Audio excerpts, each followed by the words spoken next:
Allahu Ekber, Allahu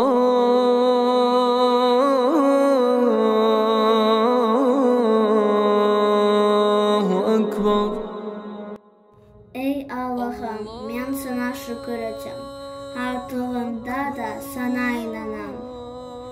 Birisini kaygırmayın, evlatlarını sakla Allah'ım. Onlar bizimle kavuşacak, yurtlarına haytacaklar. Kalbimdeki bu yaşantını onlara ver Allah'ım.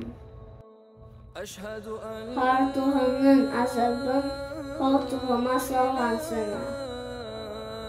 Birisini kaygırmayın, evlatlarını sakla Allah'ım.